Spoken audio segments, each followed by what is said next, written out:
जय हिंद। इस समय हमारे देश के अंदर रिजर्वेशन हटाओ आंदोलन चल रहा है। यह कितना सही है और गलत है, इन सभी का पहचान हम तभी कर पाएंगे जब हमें इनके बारे में अच्छे से जानकारी होगी। मैं आपको बता दूं कि यहाँ पर हम किसी स्पेशल कैटेगरी की डिस्क्रिमिनेशन नहीं कर रहे हैं। ऐसा नहीं है कि हम किसी स्पेशल कैटेगरी के टारगेट बनाए हैं। हम बात कर रहे हैं रिजर्वेशन की। तो रिजर्वेशन जो है दो प्रकार की दी जा रही है, जो कि पहले से दी जा रही है सोसाइटी के तौर पर, जो कि दलित समाज के साथ ऐसा हुआ था तो उसलिए जो है आरक्षण दिया गया था। इसके बारे में समझेंगे। और इस समय जो दिया गया आरक्षण 2019 में ईडब्ल्यूएस के बारे में, यह कितना सही है और गलत है, इन सभी के बारे में, दोनों के बारे में समझते हैं।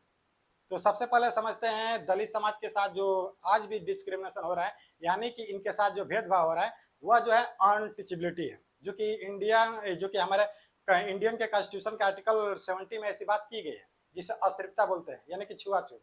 आज भी जो है दलित के साथ जो है भेदभाव किया जा रहा है। ऐसा नहीं है, हो सकता है कि थोड़ा कम हुआ है, क्योंकि नई जो जनरेशन की पीढ़ी है वो थोड़ा समझती है, तो इसलिए हो सकता है कि थोड़ा बहुत कम हुआ है। लेकिन दलित समाज को पहले से भी सताया गया था और आज भी सताया जा रहा है, लेकिन थोड़ा बहुत कम।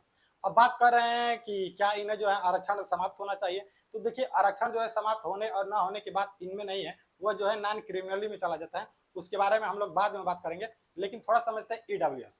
देखिए, ईडब्ल्यूएस जो है हमारे अमेंडमेंट, जो इंडियन कॉन्स्टिट्यूशन के अमेंडमेंट जो है 103, यानी कि 103वां संविधान संशोधन 2019 में इसे जोड़ा गया। और इसमें यह बताया गया है कि ईडब्ल्यूएस की कैटेगरी में वही जाएंगे। यानी कि देखिए, मैं आपको बता दूं कि ईडब्ल्यूएस में ओबीसी, एससी, एसटी वाले नहीं होते, जनरल वाले ही ईडब्ल्यूएस में जाते हैं, जो स्वर समाज का है। ठीक है, तो मैं आपको बता दूं कि यहाँ पर देखिए, बात ये हुआ था कि जिनका जो है एनुअल इनकम 8 लाख से 8 लाख तक है, उन्हें जो है ईडब्ल्यूएस का जो है कोटा दे दिया जाएगा। अब समझिए, थोड़ा यहाँ पर पॉइंट समझने लायक है, समझिएगा। जैसे मान लीजिए कि एनुअल इनकम की बात करते हैं तो 8 लाख में यदि आप 12 से डिवाइड करेंगे तो आपका लगभग आ जाएगा 12 के 72, फिर 12 के 72, यानी कि लगभग 66,000। बात को समझिएगा। यानी कि बात तो ये हुआ था कि जैसे एनुअल इनकम जो है लगभग 8 लाख होनी चाहिए। अब 8 लाख में जो 66,000 है, यह पर मंथ है। तो आप बताइए, जिनका पर मंथ जो इनकम 66,000 है, उससे जो है आप प्रोवर्टी की सोसाइटी में कैसे रखेंगे? प्रोवर्टी की उन्हें कैसे आप साबित करेंगे कि यह गरीब है?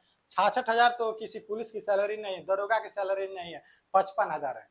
और इन्हें जो है लगभग 66,000 मिल रहा है, तो आप उन्हें कहेंगे कि ये जो है ईडब्ल्यूएस में जाएंगे। इन्हें आर्थिक रूप से कमजोर माना जा रहा है। जिनका सैलरी पर मंथ जो है लगभग 66,000 है, उन्हें जो ईडब्ल्यूएस में कैसे रखा जाएगा?